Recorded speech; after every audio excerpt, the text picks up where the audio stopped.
Hi everyone!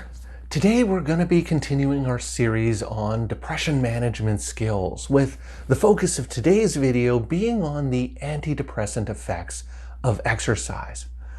Now, in our previous videos, we've talked about the importance of behavior change, goal setting, features of goals, and developing a sustainable lifestyle, which is a lifestyle that focuses on making sure that you're getting enough energy into your life to make up for the energy that's being drained from your life. And exercise is one of those things which on the surface might seem like it's an energy out type of activity, but in reality, exercise is one of the most effective things that you can do to overcome and prevent depression. Now, for a number of years, there's been a lot of research on the antidepressant effects of exercise. In other words, the relationship between our physical fitness and our emotional health. And the results of those studies are pretty clear about the numerous benefits of getting regular physical exercise. People who exercise regularly generally have better mood and fewer symptoms of anxiety and depression than people who tend to be inactive. Low levels of physical fitness in people with depression has been shown to be a significant risk factor for a person developing subsequent depressive episodes.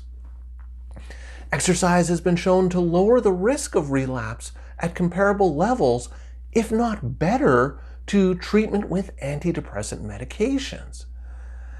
People who get regular exercise tend not to react to difficult life events with as much stress as people who don't get regular exercise.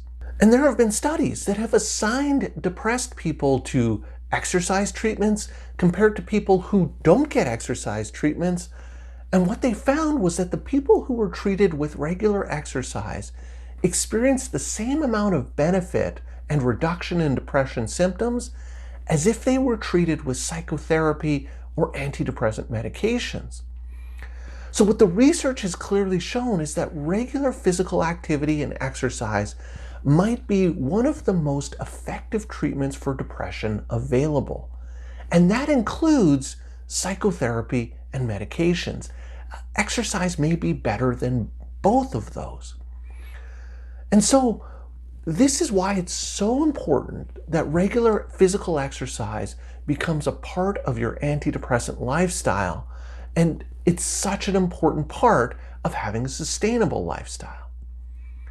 But you might be wondering, how exactly does exercise have such a powerful impact on mood and depression? Well, there are four main ways that exercise can positively impact your mood. The first is energy improvements. When people engage in regular physical exercise, this is associated with increased energy, which has a generalizing effect on the rest of a person's life.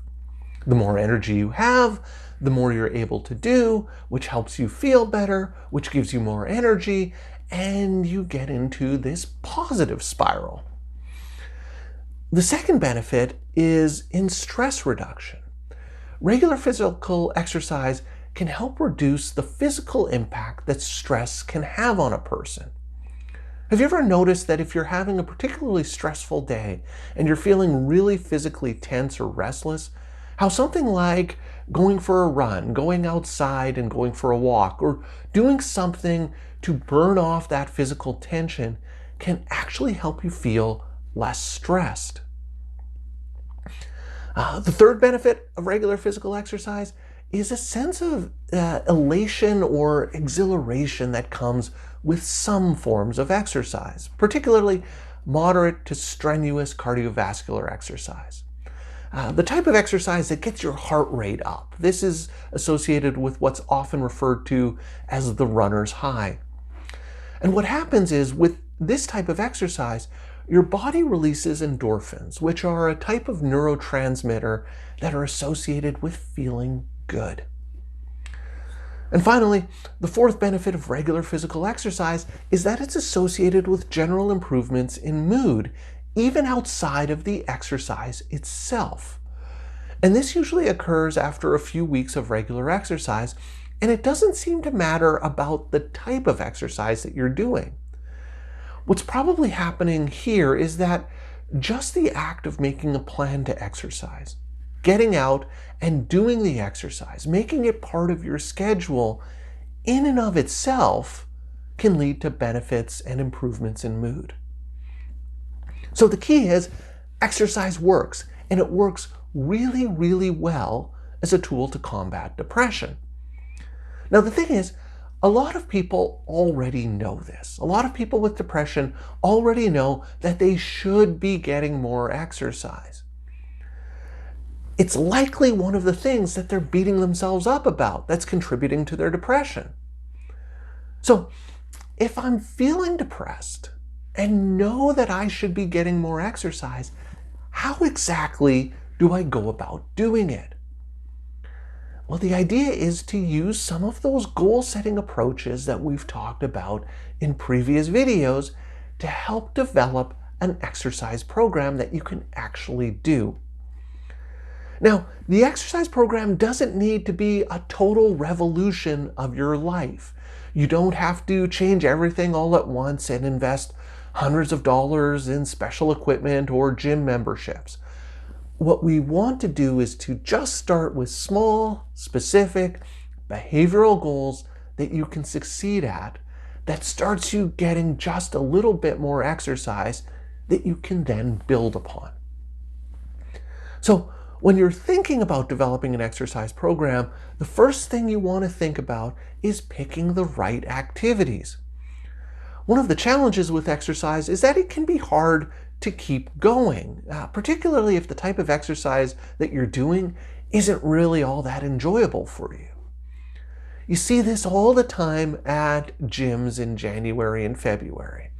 People make a commitment as part of a New Year's resolution to get more exercise, and they go to the gym, and the gym is really busy for the first few weeks of January, or maybe even into February.